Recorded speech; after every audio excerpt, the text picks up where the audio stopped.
Hello, salut à tous, c'est Vicky.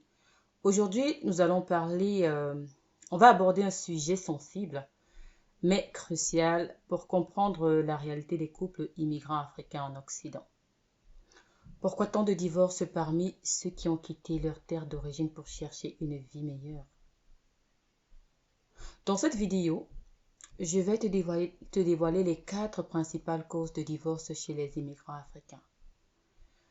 Cette vidéo n'a pas pour but de stigmatiser les couples africains, ni de généraliser dans des situations complexes, parce que chaque histoire est unique et le divorce est une décision bien que bilatérale, mais la plupart du temps elle est souvent personnelle et elle est douloureuse parce que ça fait mal, on ne le souhaite à personne. Mais malheureusement, c'est des choses qui arrivent. Donc, il est important de connaître les facteurs qui peuvent fragiliser le couple pour les éviter au grand max.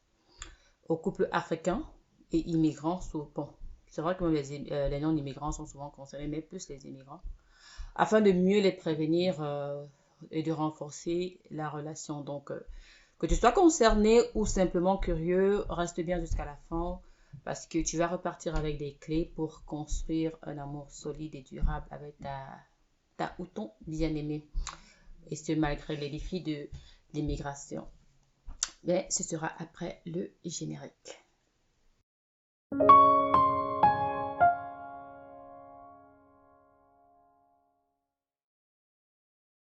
La première cause de divorce, c'est le choc culturel combiné à l'évolution des rôles et des attentes. Vous savez, chez nous les Africains, nous sommes attachés à nos traditions. Donc, en tant que femme africaine ou en tant que couple africain, quand on quitte l'Afrique et qu'on vient s'installer en Occident, on ne laisse pas derrière nous nos traditions généralement. On va immigrer avec nos valeurs, nos modes de vie. Et on arrive dans un environnement où tout est différent. Les codes sociaux, les comportements, même la façon de gérer la famille change radicalement. Parce que chez nous, les Africains, les rôles sont bien définis et ancrés dans la tradition. Vous le savez, je n'apprends rien à personne. Si vous regardez que vous êtes africain, si vous n'êtes pas africain, vous allez apprendre. La femme a un nombre de choses qu'elle fait et elle doit le faire. Mais quand vous arrivez en Occident, généralement, ça ne marche plus parce qu'il faut que l'on participe. Malheureusement, traditionnellement, il peut le faire ou pas, normalement. Mais souvent, il doit le faire parce que ici, la réalité est tout à fait différente. Donc, il faut qu'il le fasse. Et ça, euh, cette réalité impose souvent qu'ils sont obligés de le faire et ça crée la friction. Parce que certains hommes vont dire, moi, je vais laver les assiettes. Je vais laver, pardon, les assiettes. Non, ça ne peut pas le faire. Donc, certains hommes vont t'abandonner avec toutes les charges de la maison, toutes les tâches, et puis ça va devenir cuisiner c'est toi, faire la vaisselle c'est toi, tu dois t'occuper des enfants.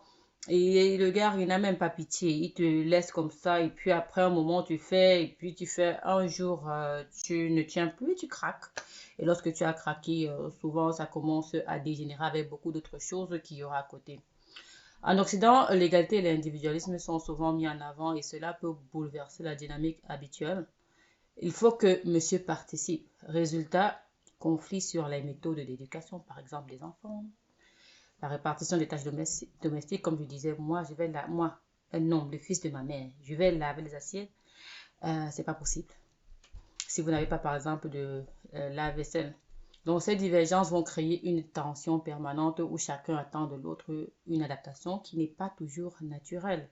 Donc, il faut que l'homme comprenne que, oh, je peux faire la lessive, je peux plier les habits, je peux faire à manger. Donc, ça va faire que le couple va se retrouver déchiré entre le poids des traditions et influence du nouveau mode de vie dans lequel ils sont. Et c'est comme ça que l'union va commencer à être fragilisée. Je me souviens, j'ai une tante qui a pleuré parce que elle est arrivée chez son fils au Canada et elle a trouvé son fils à la cuisine en train de préparer. Elle a failli devenir bête. Comment mon fils est réduit à faire de la cuisine alors que son père ne connaît même pas découper une tomate. C'était comme oh non, c'est à ça que tu es réduit, si c'est ça, vraiment, autant mieux tu rentres en Afrique, c'est pas comme ça qu'on vous a éduqué, non, tu peux pas faire ci, pendant que ta femme, elle est assise, mais c'est quel monde ça? Donc, on ne comprend pas souvent que les réalités sont différentes parce que en Afrique, souvent, la femme n'est pas toujours obligée de travailler. Alors qu'ici, il est très rare de voir des femmes qui ne vont pas être en train de travailler parce que l'homme n'a pas ou ne gagne pas assez pour faire survivre la famille. Et ça cause souvent des tensions. La deuxième cause, ce sont les difficultés financières. Ça, c'est partout dans le monde, mais plus encore en Occident parce qu'il y a des obligations, les factures, ça n'attend pas. Donc, vous savez, je ne vous apprends rien, immigrer signifie souvent devoir repartir de zéro. Il faut trouver un emploi, s'installer dans un logement souvent coûteux, subvenir aux besoins de toute la famille, il y a des dépenses quotidiennes, les loyers sont exorbitants, surtout si vous devez vivre dans les grandes villes. Et le pire dans tout ça, c'est qu'on ne dit pas très souvent les imprévus qui s'accumulent très rapidement. Parce que vous allez avoir tel problème auquel vous ne vous attendiez pas. Par exemple, il vous faut acheter une voiture, faut dépanner la voiture, il faut faire ci, il faut acheter des manteaux. Ces problèmes d'argent créent un stress constant, les disputes sur la gestion du budget, les frustrations liées aux imprévus financiers et à la pression de réussir économiquement peuvent peser lourdement sur la relation. Quand chaque centime compte, même les petites divergences sur la gestion de l'argent peuvent dégénérer des conflits destructeurs. Croyez-moi, parce que j'en ai vécu, pas personnellement, mais je connais des personnes qui ont vécu ça. C'est une véritable épreuve pour le couple qui va se retrouver en train de jongler avec des priorités souvent opposées. Certains couples ont des difficultés dans la façon de gérer leur portefeuille familial. D'ailleurs, ils n'ont pas souvent de portefeuille commun. Donc, toi, la femme, tu as tes charges, j'ai les miennes. Donc, si l'un rencontre des difficultés financières, la crise s'installe. Ça va devenir, ah non, tu envoies trop l'argent à ta famille. Non, c'est ta famille qui fait tout. Non, il envoie trop l'argent. Il faut que j'empêche, il faut que je surveille, il faut que je contrôle. Ou alors l'homme sera dit, madame, je ne suis pas devenue ton esclave. Si tu veux travailler, tu dois pouvoir déposer ta part d'argent. Je ne suis pas là pendant que moi, je supporte la famille. Toi, tu travailles pour seulement envoyer l'argent de ton côté. Non, c'est pas comme ça. Et c'est comme ça que les problèmes commencent. Donc, tu vas m'entendre souvent dans les couples, ah, j'ai tel souci. Est-ce que tu peux me prêter de l'argent, s'il te plaît? Bref. Je suis pas là pour dire comment gérer les finances, comment gérer vos finances, c'est pas ça l'objet de cette vidéo, mais j'aimerais juste que vous sachiez que l'une des causes principales de divorce parmi les immigrants, très généralement, et même souvent pas les immigrants, c'est les finances. Il y a des femmes, quand les maris n'ont plus de travail, elles refusent catégoriquement de supporter, et puis elles organisent un stratagème là pour divorcer en attendant qu'elles trouvent un travail et leur verser la pension des enfants, quoi. Ça, j'en connais des cas et il y a des femmes qui ne le cachent pas. Elles vont le dire comme ça à leur mari. Bon, souvent ils pensent que c'est la blague, mais ils sont très sérieuses. Donc, la troisième cause concerne le pouvoir de la femme et le renversement des dynamiques traditionnelles. Le pouvoir de la femme. Vous savez, en Afrique, la femme n'a pas trop de pouvoir. Mais en Occident, elle a tout le pouvoir. Donc, dans nos pays africains, là, les rôles au sein du couple sont clairement établis. Par contre, en Occident, le système offre aux femmes des droits et des opportunités gigantesques. Et ça peut parfois bouleverser l'équilibre traditionnel. L'homme va se sentir un peu frustré, son ego d'homme sera souvent touché. Donc, il y a certaines femmes qui abusent de ce pouvoir-là. Parce qu'elles auront l'autonomie, souvent ça va leur monter à la tête et vont manquer de respect à leurs hommes. Et c'est là qu'il y a certains hommes qui ne supportent pas ça du tout. Surtout quand il sera accompli de façon professionnelle. C'est pourquoi il y a des femmes qui sont très accomplies. Elles ont de la difficulté à se mettre en couple, quoi. Donc, elles sont trop bien, trop des hauts cadres. Ça va être perçu par certains hommes comme une remise en cause de leur rôle traditionnel. Le résultat, il y a comme une inversion des dynamiques de pouvoir si elle n'est pas gérée avec dialogue et compréhension, peut mener à une tension constante. Les frustrations s'accumulent. Quand chacun ne parvient pas à trouver sa place dans cette nouvelle donne où, par exemple, ma femme touche 100 000 $, moi je suis seulement à 50 000, il y a une frustration qui naît. Donc s'il n'y a pas une complicité et du dialogue entre les deux, ça va partir en vrille. Donc, il ne s'agit pas de critiquer le pouvoir des femmes, non, mais de souligner que ce changement, quand il est mal intégré, mal géré dans le couple, ça peut, et très généralement, je connais des gens proches à moi qui l'ont vécu, donc ça va devenir source de conflit, quoi. Ils vont commencer souvent, d'autres vont parler fort, manque de respect. Il y a certains qui vont aller jusqu'à appeler la police sur leur mari, même s'il ne les a pas battus. Oh, elle ne veut pas voir ta famille chez elle. Et puis, parce que bon, je paye aussi la maison, donc tu ne fais pas venir, ta mère ne peut pas venir rester chez moi. Donc, elle va se croire égale à l'homme, alors que coutumièrement, traditionnellement, et même dans la vie, la femme n'est pas égale à l'homme.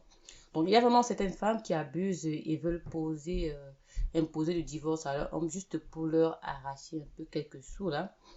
Et pour que l'enfant d'autrui, il travaille et leur verse la pension.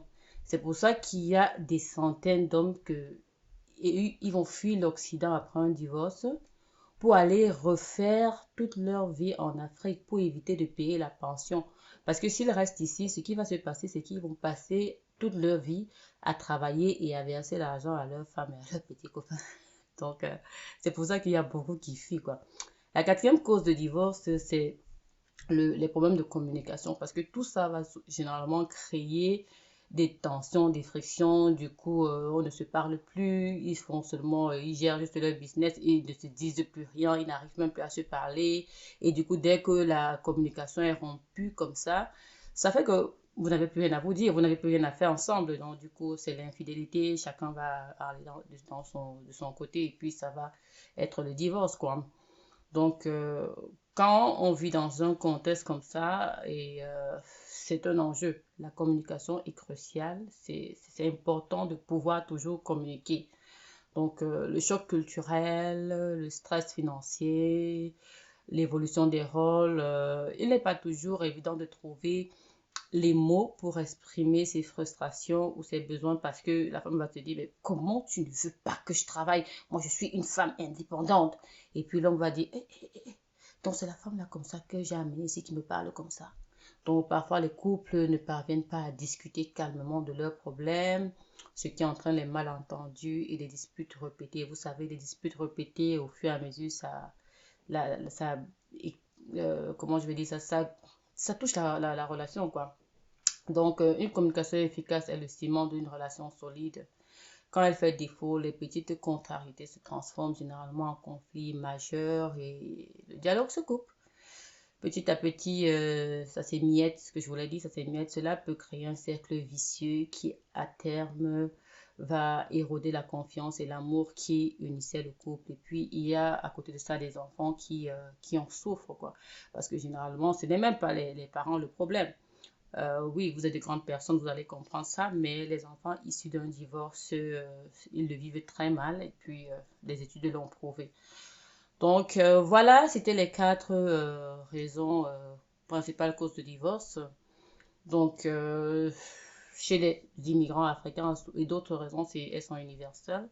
Le choc culturel et l'évolution des rôles, des difficultés financières, le renversement des dynamiques de pouvoir et enfin le problème de communication.